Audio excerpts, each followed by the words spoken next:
নমস্কার। আজকে আমরা আলোচনা করব যে অশুভ যোগে আসে খারাপ সময়। যখন জানবেন আপনার কোনো খারাপ সময় আসছে, তখন জানবেন কোনো না কোনো খারাপ অশুভ যোগ আপনার অ্যাক্টিভ হয়েছে, বা তার দশা চলছে, বা অষ্টমপতি দশা চলছে। দেখুন, আমরা মানুষেরা প্রায় 95% মানুষকে জিজ্ঞাসা করুন, বলবেন কোনো না কোনো সমস্যায় আছে। আবার কেউ যদি বলেও যে সে ভালো আছে, তাহলে জানবেন সে কিন্তু মন থেকে বলছে না যে সে ভালো আছে। প্রত্যেকেরই কোনো না কোনো সমস্যা। কারো ছেলে মেয়ে পড়াশোনা করছে না, কারো ছেলে মেয়ে চাকরি পাচ্ছে না যথেষ্ট শিক্ষাগত যোগ্যতা থাকা সত্ত্বেও, কারো বিবাহিত জীবনের সমস্যা, কারো ব্যবসা নিয়ে সমস্যা, কেউ কোনো রকমভাবে টাকা জমাতে পারছে না, কারো ছেলে মেয়ে মোবাইল ইন্টারনেট নিয়ে ব্যস্ত, কিন্তু পড়াশোনা করতে বললে সে শত্রু ভাবছে, বা কারো ভাইয়ের সমস্যা, কারো বা জায়গা জমি নিয়ে সমস্যা। কোনো না কোনো সমস্যা কিন্তু প্রতিটা মানুষেরই আছে। তো এই সমস্যাগুলো কেন আসে, কোন কোন যোগ থাকলে এইসব সমস্যা আসে, তার মধ্যে আছে কালসর্প যোগ, মাঙ্গলিক দোষ, গ্রহণ দোষ। তো আমরা আজকে সব যোগগুলো নিয়ে আলোচনা করা সম্ভব নয়, তবু 7-8টা যোগ নিয়ে কিন্তু আজকে আলোচনা করবো যে কোন যোগে কোন খারাপ সময় আসে। দেখুন, প্রথমে আমরা আলোচনা করব কালসর্প যোগ। তো কালসর্প যোগ আমরা কাকে বলছি? যখন যখন আপনার রাহু কেতুর একটা সাইডে সমস্ত গ্রহ থাকবে, আরেকটা সাইড ফাঁকা থাকবে, আরেকটা সাইডে 5টা ঘর ফাঁকা থাকবে, তাকে আমরা বলছি কালসর্প যোগ। রাহু কেতুর এক সাইডে সমস্ত গ্রহ থাকবে, আরেক সাইড ফাঁকা থাকবে, তখন আমরা বলছি তাকে কালসর্প যোগ। আবার অনেকেই একটা গ্রহ বেরিয়ে গেলে তাকেও আবার বলে আংশিক কালসর্প দোষ, কিন্তু কোথাও কোনো শাস্ত্রে কিন্তু উল্লেখ নেই আংশিক কালসর্প যোগের কথা। তো আংশিক কালসর্প যোগ কিছু হয় না, কিন্তু যে গ্রহটা, যদি কোনো গ্রহ, যে আমাদের 7টা গ্রহ আছে, 7টা গ্রহের মধ্যে যদি কোনো একটা গ্রহ বেরিয়ে যায়, সেই গ্রহটা কিন্তু দুর্বল হয়ে পড়ে, সেই গ্রহটা কিন্তু অতটা শক্তিশালী থাকে না, সুতরাং তার দশা কিন্তু খুব একটা ভালো যায় না। তো বেসিক্যালি আমরা কালসর্প দোষ বলে থাকি রাহু কেতুর সমস্ত এক সাইডে যত গ্রহগুলো থাকবে তাকে আমরা বলবো কালসর্প দোষ। তারপর রাহু যদি 28 ডিগ্রি থাকে, 29 ডিগ্রি থাকে, তাহলে কালসর্প যোগে ততটা খারাপ ফল পাওয়া যায় না, বা ততটা খারাপ ফল হয় না। আবার রাহু কেতু যদি শুভ অবস্থায় থাকে, বা মানে দুর্বল না থাকে, তাহলে জানবেন কালসর্প যোগের প্রভাব খুবই কম। ধরুন, বৃষ রাশিতে যদি রাহু থাকে, মিথুনে থাকে, বা এখানে কন্যায় থাকে, এখানে তুলায় থাকে, এইসব জায়গায় যদি রাহু থাকে, বা মকরে থাকে, বা কুম্ভে থাকে, এইসব জায়গায় রাহু থাকলে রাহু কিন্তু এইসব জায়গায় মোটামুটি ভালো ফল দেয়। তো এক্ষেত্রে যদি ভালো, রাহুর পজিশন যদি ভালো হয়, সেখানে কালসর্প যোগের প্রভাব খুবই কম থাকে। আপনি কালসর্প যোগ কারণে হোক, বা যদি আপনার রাহু কেতু দুর্বল থাকে, নিচ্চস্থ থাকে, বাকি এক সাইডে গ্রহগুলো, এক সাইডে সমস্ত গ্রহগুলো পড়ে যায়, তখন কিন্তু রাহু কেতুর প্রভাবেই তো আপনার খারাপ সময় আসবে। তার জন্য কালসর্প যোগের কোনো দরকার নেই। হ্যাঁ, রাহু কেতু দুর্বল থাকলেই আপনার সমস্যা থাকবে। কিন্তু যখন আমরা শাস্ত্র অনুসারে রাহু কেতুর এক সাইডে সমস্ত গ্রহগুলো আসলে তাকে আমরা বলছি কালসর্প যোগ। তার মধ্যে রাহু যদি বৃষ, মিথুন, কন্যা, মকর বা কুম্ভে থাকে রাহু, তাহলে তার অপোজিটে কেতু থাকবে, তাহলে আপনার কালসর্প যোগে ততটা খারাপ ফল দিবে না। সবসময় জানবেন রাহু যেখানে থাকবে তার উল্টো দিকে কিন্তু কেতু থাকবে। তো শাস্ত্র আমাদের এখানে 12টা কালসর্প যোগের কথা বলেছে, কিন্তু অনেক বড় বড় ব্যক্তির কালসর্প যোগ ছিল, ইন্দিরা গান্ধী, জওয়াহরলাল নেহরু, সচিন তেন্ডুলকার, কারোর কালসর্প যোগে কিন্তু সেরকম কোনো ক্ষতি হয়নি। শুধুমাত্র রাহু কেতুর দশা অন্তদশা আসলেই এই রাহু কেতু যে দুর্বল থাকার জন্য অশুভ প্রভাব, সেটা কিন্তু আসবেই। সেই একমাত্র কালসর্প যোগের রাহু কেতুর নিয়ে সমস্যা। অন্য গ্রহদের সময় কিন্তু আপনার, অন্য গ্রহের দশান্তরের সময় কিন্তু আপনার ভালো সময় চলবে, যদি সেই গ্রহের পজিশনগুলো ভালো থাকে। কালসর্প যোগ মানে কিন্তু সবসময় খারাপ নয়। তো কালসর্প যোগকে এখানে আমরা 12 ভাগে ভাগ করেছি। অনন্ত কালসর্প যোগ, যখন লগ্নে রাহু সপ্তমে কেতু থাকবে, তাকে আমরা বলছি অনন্ত কালসর্প যোগ। অনন্ত কালসর্প যোগ তাহলে এবার কী হতে পারে? আপনার প্রথমে দেখুন লগ্ন আর সপ্তম, সপ্তম থেকে আমরা কী বিচার করি? বিবাহ। তাহলে বিবাহ জীবনের সমস্যা হবে। মামলায় জয় পরাজয় বিচার করি, তাহলে সপ্তম মামলা, তাহলে মামলায় হার হতে পারে। আর কি হতে পারে? আর যেটা হতে পারে যে সেটা হচ্ছে শরীর স্বাস্থ্য নিয়ে সমস্যা। লগ্নে যদি নিচ্চস্থ রাহু থাকে, লগ্নে যদি কেতু থাকে নিচ্চস্থ, তাহলে আপনার শরীর নিয়ে সমস্যা হতে পারে। আচ্ছা, তাহলে এইভাবে বিচার হয়। দ্বিতীয় যদি রাহু থাকে, আপনার দ্বিতীয় রাহু, তাহলে অষ্টমে থাকছে কেতু, তাহলে দ্বিতীয় রাহু তাহলে কী হবে? দ্বিতীয় থেকে আমরা অর্থ বিচার করি, তাহলে আর্থিক সংকটে আপনি ভুগতে পারেন। এবং অষ্টমে কেতু থাকলে অনেক সময় দাম্পত্য জীবন নিয়েও কিন্তু সমস্যা দেখা দেয়। আবার দ্বিতীয় থেকে আত্মীয় স্বজন বিচার করি, তাহলে আত্মীয় স্বজনের সঙ্গে আপনার সম্পর্ক কিন্তু খারাপ দেখা দেবে যদি দ্বিতীয় রাহু থাকে, অষ্টমে কেতু থাকে। আর তাকে আমরা বলছি কুলিক কালসর্প যোগ। এটা বার্ষিক কালসর্প যোগ কাকে বলছি? তৃতীয় যদি রাহু থাকে এবং নবমে যদি কেতু থাকে, তাহলে তৃতীয় কেতু কী হবে? তৃতীয় থেকে কী কী বিচার করা হয়? তৃতীয় থেকে বিচার করা হয় ভ্রাতাভগ্নী, তাহলে ভ্রাতাভগ্নির সঙ্গে সমস্যা বা ভাই বোনদের সাথে সমস্যা হতে পারে। আর এখান থেকে বিচার করা হয় কি তৃতীয় থেকে বিচার করা পরাক্রম, বা আপনি বেশি পরিশ্রম করছেন, বেশি পরিশ্রম করে আপনাকে অর্থ রোজগার করতে হচ্ছে, বা বেশি পরিশ্রম করা সত্ত্বেও আপনি আপনার পরিশ্রম অনুযায়ী অর্থ পাচ্ছেন না, বা ছেলে মেয়েদের নিয়ে সমস্যা হতে পারে। তৃতীয় ভাব থেকে বিচার হয় ছেলে মেয়ে নিয়ে সমস্যা, কিছু পঞ্চম যদিও বিচার হয় কিন্তু তৃতীয় ভাব থেকে বিচার করা হয়। তাহলে এখানে ছেলেদের সমস্যা হতে পারে, কারণ পঞ্চমের একাদশ হচ্ছে তৃতীয়। তাহলে এখানে ছেলেদের ছেলে মেয়েদের নিয়ে কোনো সমস্যা কিন্তু আসতে পারে। চৌথে যদি রাহু থাকে তাহলে পঞ্চমে থাকবে কেতু। চৌথ থেকে বিচার করা হয় বাড়িঘর, তাহলে আপনার জায়গা জমি সম্পত্তি নিয়ে কোনো সমস্যা থাকতে পারে। আর আপনার চৌথে যখনই রাহু থাকছে তখন দশমে থাকছে কেতু, তাহলে দশম থেকে আপনার চাকরি বিচার করা হয় বা কর্ম বিচার করা হয়, তাহলে আপনার কর্মক্ষেত্রে কোনো না কোনো সমস্যা কিন্তু থাকবে, বা আপনার হঠাৎ করে কাজ দশমে কেতু থাকলে আপনার হঠাৎ করে কাজ চলে যেতে পারে, বা সম্পত্তি নিয়ে কোনো সমস্যা হতে পারে যদি চৌথে রাহু এবং দশমে কেতু থাকে। চৌথে রাহু থেকে আমরা বলছি সংখ্যাফল কার্যপ্রদোষ। এবার ধরুন কারো পঞ্চমে রাহু আছে, তাহলে পঞ্চমে রাহু তাহলে একাদশে কেতু থাকবে, তার উল্টো দিক 1 2 3 4 5 6 7, তাহলে পঞ্চমে রাহু তাহলে একাদশে কেতু থাকবে, যেহেতু অপোজিট থেকে সবসময় পঞ্চম থেকে আমরা কি বিচার করি, পঞ্চম থেকে বিচার করি আমরা সন্তান, তাহলে সন্তান নিয়ে কোনো সমস্যা হতে পারে। যাদের কম বয়স তাদের প্রেম নিয়ে কোনো সমস্যা হতে পারে, যারা শেয়ার বাজারের সঙ্গে যুক্ত তাদের সমস্যা হতে পারে, যারা জুয়া টুয়া খেলেন তাদের ক্ষেত্রে কিন্তু লস হওয়ার সম্ভাবনা থাকবে যদি পঞ্চমে রাহু তাহলে একাদশে কেতু থাকে। তাহলে যখনই পঞ্চমে রাহু থাকবে একাদশে কেতু থাকবে এবং এই তাকে আমরা বলছি পদ্ম কার্যপ্রযোগ, তাহলে এই কার্যপ্রযোগে কী হবে, আপনার পঞ্চম ভাবের যে খারাপ ফল নেগেটিভ ফলগুলো সেগুলো কিন্তু আপনি এই রাহুর দশা বা কেতুর অন্তর্দশায় আপনি পেতে পারেন। এবার ধরুন ষষ্ঠে রাহু আছে, তাহলে দ্বাদশে কেতু থাকবে।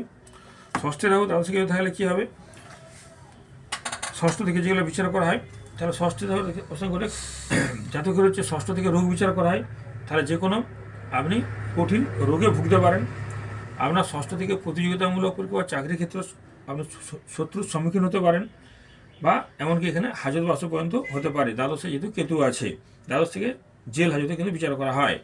আবার সপ্তমে যদি রাহু থাকে, সপ্তমে রাহু থাকলে লগ্নে কেতু থাকবে, তাহলে সেইটাকে আমরা বলছি তক্ষ কার্যপ্রযোগ।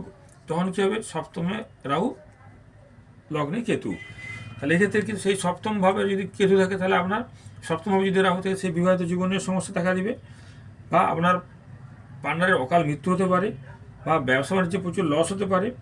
আবার যখন যদি অষ্টমে রাহু থাকে দ্বিতীয় কেতু থাকে তখন কী হবে, যদি অষ্টমে রাহু থাকে তখন তাকে আমরা বলছি কার্কটা কালসর্পযোগ, কার্কটা কালসর্পযোগ, কার্কটা কালসর্পযোগ, অষ্টমে রাহু দ্বিতীয় কেতু। তাহলে এখানে কী হতে পারে, অষ্টম ভাব থেকে আমরা যেসব জিনিসগুলো বিচার করি সেইগুলো নিয়ে সমস্যা হবে। তাহলে অষ্টম ভাব থেকে আমরা নবমের দ্বাদশ হচ্ছে অষ্টম, অষ্টম হচ্ছে নবমের দ্বাদশ হচ্ছে অষ্টম, তাহলে আপনি পিতার সঙ্গে মনোমালিন্য হতে পারে, বা পিতার সম্পত্তি থেকে আপনি বঞ্চিত হতে পারেন, বা জাতক অষ্টম দিয়ে রাহু কেতু, জাতক যে কোনো অষ্টম থেকে আমরা অ্যাক্সিডেন্ট বিচার করে থাকি, তাহলে জাতক যে কোনো সময় কোনো দুর্ঘটনায় বা অ্যাক্সিডেন্টে পড়তে পারে।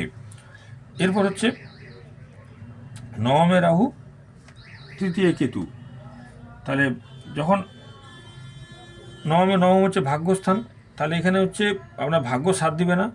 নবম থেকে উচ্চশিক্ষা বিচার করে উচ্চশিক্ষা নিয়ে আপনার সমস্যা দেখা দিতে পারে, বা ভাগ্যের হানি ঘটবে যদি নবমে রাহু থেকে তৃতীয় কেতু থাকে, তাকে আমরা বলছি শঙ্খচূড় কার্যপ্রদোষ। এবার ধরুন দশমে রাহু আছে আর চতুর্থে কেতু আছে, তাহলে দশমে রাহু কেতু একই জিনিস হবে, জাতকের দশমের রাহু চৌথ দশম থেকে তো কর্ম বিচার করে, তাহলে আপনার সেই কর্ম সংক্রান্ত সমস্যা, সেই জায়গা জমি সংক্রান্ত সমস্যা হবে।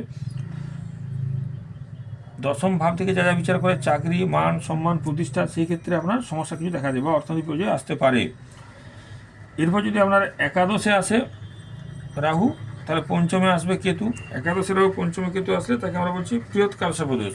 তাহলে একাদশ হচ্ছে সাকসেস, যে কোনো কিছু সাকসেস হচ্ছে একাদশ ভাব, তাহলে আপনার কোনো কাজে সাকসেস হতে চাইবে না বা সাফল্য লাভ করতে আপনি পারবেন না যে কোনো কাজে। আর পঞ্চম থেকে সন্তান, তাহলে সন্তান নিয়ে সমস্যা হতে পারে। আবার দ্বাদশে যদি রাহু থাকে, ষষ্ঠে যদি কেতু থাকে, তখন তাকে আমরা বলছি শেষনাগ কার্যপ্রযোগ, দ্বাদশে রাহু ষষ্ঠে কেতু। তাহলে কী হতে পারে, দ্বাদশ থেকে আমরা যেসব জিনিসগুলো বিচার করি সেগুলোই দেখা দেবে এখানে। আর ষষ্ঠ থেকে, তাহলে এখানে হচ্ছে মামলা, দ্বাদশ থেকে জেল, ষষ্ঠ থেকে মামলা, দ্বাদশ থেকে জেল, ষষ্ঠ থেকে শত্রু।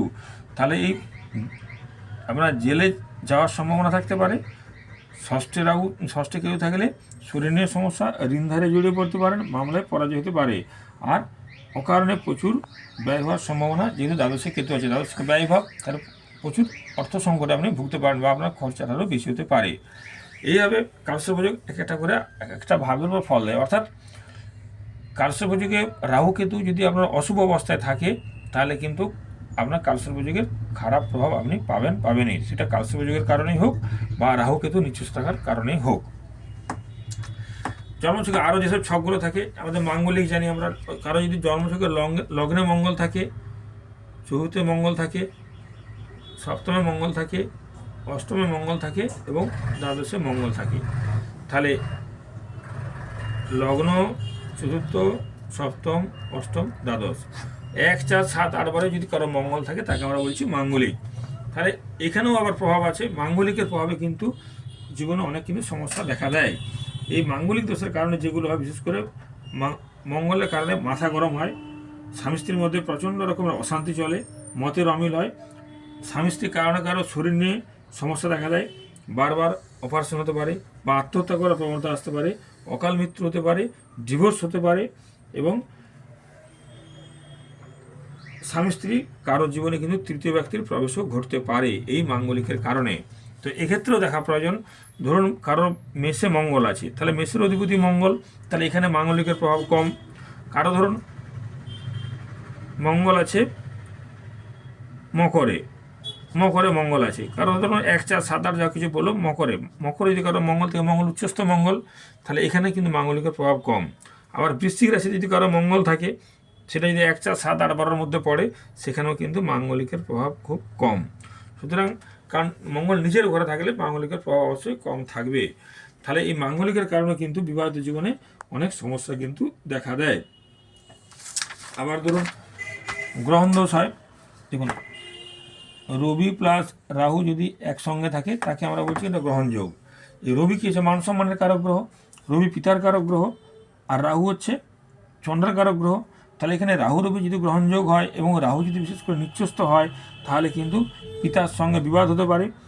সরকারি রবি হচ্ছে মান সম্মান, যশ, অর্থপ্রাপ্তি, সরকারি চাকরির কারক গ্রহ। তাহলে আপনার মান সম্মান, যশ, অর্থপ্রাপ্তি বা সরকারি চাকরির ক্ষেত্রে আপনার বাধা বিঘ্ন আসবে বা মান সম্মান হানি হবে। রবি থেকে আমরা ডান চোখ বিচার করি, তাহলে রবির কারণে চোখের সমস্যা হতে পারে আপনার। আবার রাহু চন্দ্রের দোষ, আবার রাহু চন্দ্রের যোগ তৈরি হয়, যদি রাহু চন্দ্র আপনার একসঙ্গে গ্রহণ দোষ হয়, রাহু চন্দ্র যদি একসঙ্গে থাকে, তাহলে কিন্তু আপনার মনের চাহিদা প্রচুর থাকবে, আপনার অল্পতে সন্তুষ্ট হবেন না। যেমন রাহু হচ্ছে গলাঘাট আর চন্দ্র হচ্ছে মনের কারক গ্রহ, তাহলে তার যতই পাক সে কিন্তু তার মনের সমস্যা কিন্তু মিটবে না, অর্থাৎ তার মানসিক সমস্যা কিন্তু এটা থাকবেই। আবার ধরুন চন্দ্র কেতুর যোগ আছে, চন্দ্র প্লাস কেতু, চন্দ্র কেতুর যোগ কিন্তু ভালো নয়। এই ব্যক্তিরা কী হয়, একটু ছুচিপায়গ্রস্ত হয় বা এরা ডিপ্রেশনে ভোগে, মানসিক রোগী হয়, এদের এই জন্য অনেক সময় থেকে ওষুধ পর্যন্ত খেতে হয়। চন্দ্র মায়ের কারক গ্রহ, তাহলে মায়ের নিয়ে সমস্যা দেখা দেয়। আবার চন্দ্র হচ্ছে মায়ের কারক গ্রহ, কেতুর সঙ্গে যুক্ত থাকা, মায়ের সাথে মতের বিরোধ হতে পারে। আবার এইসব ব্যক্তি যদি কেউ বেশি বকাবকি করে, যে কম বয়স হয়, তারা কিন্তু অল্পতেই ডিপ্রেশনেও চলে যায়। তাহলে চন্দ্রকেতুর যোগও কিন্তু ভালো নয়। আবার যোগ আছে শনি রাহুর যোগ, শনি রাহুর যোগকে আমরা বলি অভিশাপ দোষ বা শোভিত দোষ, বা এই যোগও কিন্তু ভালো নয়। এই যোগ যাদের চোখে থাকবে তাদের কিন্তু জীবন সবসময় কিন্তু বাধাবিঘ্ন থাকে, কোনো না কোনো বাধা এদের জীবনে লেগেই থাকবে এবং এদের ছন্ন ছাড়া জীবনটা কখনোই কিন্তু স্মুথলি এদের চলে না। আবার মঙ্গল শনির হচ্ছে বিষ যোগ, মঙ্গল হচ্ছে রক্তের কারক গ্রহ, শনি হচ্ছে এমনি শুষ্ক কারক, বাতের বা হাড়, স্পন্ডালাইটিস বা যে কোনো হাড়ের কারক গ্রহ। তাহলে মঙ্গলের কারণে, মঙ্গল শনি যদি বিষ যোগ হয়, তাহলে মঙ্গলের কারণে আপনার রক্তজনিত কোনো সমস্যা আসতে পারে বা অ্যালার্জি হতে পারে। আর মঙ্গল শনি কানেকশানে অ্যাক্সিডেন্ট যোগ, বারবার অ্যাক্সিডেন্ট হতে থাকবে বা অপারেশন যোগ বলি মঙ্গল শনির কারণে আমরা। এবং শনির কারণে হতে পারে আপনার হাড় সংক্রান্ত সমস্যা, পায়ে, কোমর থেকে পায়ের দিকে ব্যথা যন্ত্রণা হতে পারে মঙ্গল শনির যোগে। তাহলে মঙ্গল হচ্ছে রক্তের কারক গ্রহ, শনি হাড়ের কারক গ্রহ। এই দুটো সমস্যা নিয়ে কিন্তু আপনার অ্যাক্সিডেন্ট, রক্তপাত যোগ, শরীর নিয়ে সমস্যা কিন্তু লেগেই থাকবে শনি মঙ্গলের বিষ যোগ থাকলে। আবার রবি শুক্রের দারিদ্র যোগ, দেখুন রবি শুক্রের দারিদ্র যোগ বলতে যে দারিদ্র বলতে সবসময় যে অর্থের ব্যাপারে দারিদ্র আসবে, অর্থের অভাব হবে তার জন্যই দারিদ্র ভাব, সেটা কিন্তু নয়। শুক্র হচ্ছে শৌখিন কারক গ্রহ। শুক্র হচ্ছে ছেলেদের ক্ষেত্রে কী বলো বিবাহিত জীবনে সুখের কারক গ্রহ কিন্তু শুক্র, বিবাহের কারক গ্রহ শুক্র। তাহলে শুক্র যদি রবির সঙ্গে পড়ে যদি দগ্ধ হয়ে যায় বা রবি শুক্রের ভঙ্গদোষ হয়ে যায়, তাহলে কী হবে, এই শুক্রটা শুক্রটা যদি শুক্র শৌখিন কারক, তারা রবি শুক্রের তাপে পড়ে যাবে, পড়ে গেলে তার শৌখিনতা নষ্ট হতে পারে। আর শুক্র হচ্ছে বিলাসবহুল জীবনের কারক, তার বিলাসবহুল জীবনযাপন হবে না বা বিবাহিত জীবনের ক্ষেত্রে সমস্যা আনবে বা স্বামী স্ত্রীর মধ্যে মানসিক ও শারীরিক দূরত্ব কিন্তু গড়ে তুলবে এই রবি শুক্রের দারিদ্র্য যোগ। আবার কেমিদ্রুন যোগ হচ্ছে জন্মছকে দেখবেন, জন্মছকে ধরুন এরকম যে এখানে ধরুন চন্দ্র আছে, এই পাশেও কোনো গ্রহ নেই, এই পাশেও কোনো গ্রহ নেই, চন্দ্রের দু সাইডে যখন কোনো গ্রহ না থাকবে তখন তাকে আমরা বলছি কেন্দ্র দোষ। এই দোষের ফলে জাতক জাতিকার কিন্তু মানসিক ভারসাম্য কিন্তু নষ্ট হয়, অকারণে প্রচুর অর্থ ব্যয় হয় এবং তার অর্থ কিন্তু সঞ্চয় হতে চায় না বা সবসময় সে একটা কোনো মনোকষ্টে কিন্তু ভুগতে থাকে এই চন্দ্রের কেন্দ্র যুগের কারণে। আবার বুধ প্লাস কেতুর হচ্ছে আপনার ধননাশ যোগ। বুধ কেতুর একসঙ্গে হচ্ছে ধননাশ যোগ। এই যদি তাহলে জাতক জাতিকার হঠাৎ করে কোনো সম্পত্তি নষ্ট হতে পারে, অর্থ সম্পত্তি যে কোনো কারণে নষ্ট হতে পারে, বা বুধ হচ্ছে শিক্ষার কারক গ্রহ, তার শিক্ষা জীবনে অল্প বয়সে কম শিক্ষায় তার শিক্ষার পরিসমাপ্তি ঘটতে পারে, বা টনসিল জাতীয় কোনো সমস্যা আসতে পারে, বা থাইরয়েডের কোনো সমস্যা আসতে পারে, বা বুধ হচ্ছে বুদ্ধির কারক গ্রহ বা সিদ্ধান্তের কারক গ্রহ। আমরা যে কোনো সিদ্ধান্ত নিই সেটা বুধের কারণে নিই, তাহলে এখানে বুধ যদি খারাপ হয়ে যায় সে সহজে কিন্তু সিদ্ধান্ত নিতে পারবে না বা ভুলভাল সিদ্ধান্ত সে কিন্তু নেবে। এরপর হচ্ছে শনিচন্দ্রের বীজযোগ। শনিচন্দ্রের যদি বীজযোগ থাকে তাহলে এ সারা জীবনে মানসিক চাপ, মানসিক টেনশনে কিন্তু ভুগবে, এর হওয়া চাকরি হবে না, সমস্ত কাজ কিন্তু শেষ মুহূর্তে আটকে যেতে পারে। এমনকি বিবাহিত জীবনের ক্ষেত্রে সমস্যা দেখা দেয় বা বিবাহ চট করে হতে চায় না বা হলেও অনেক দেরি করে হয়। আবার যদি সপ্তম স্থানে শনিচন্দ্রের বীজযোগ থাকে তাহলে বিবাহিত জীবন কখনো শীঘ্র হয় না। এরা বিয়ের পরেও হাজব্যান্ড ওয়াইফের সম্পর্কটা অনেকটা বন্ধুর মতন হয় যদি লগ্নের সপ্তমে শনিচন্দ্রের বীজযোগ থাকে। এইভাবে আবার শুক্রের সঙ্গে যদি কেতু থাকে, শুক্র দোষের ক্ষেত্রে কী হয়, বিবাহিত জীবনে সুখ শান্তি থাকে না বা বিবাহিত জীবনে কী বলবো যে সুখের জায়গায় ঘাটতি শুক্র কেতুর যোগে। আবার শনি কেতুর যোগ হয়, শনি কেতুর যে সাধু সর্প দোষ হয়, এই দোষ থাকলে আপনার ঘরে বাইরে আপনার শান্তি থাকবে না, মনে হবে যে ঘর ছেড়ে বাইরে বেরিয়ে গিয়ে শ্মশানে বা গাছতলায় যেয়ে বসি, তাহলেও আপনি শান্তি পাবেন। এই শনি কেতুর হচ্ছে সাধু সর্প যোগ।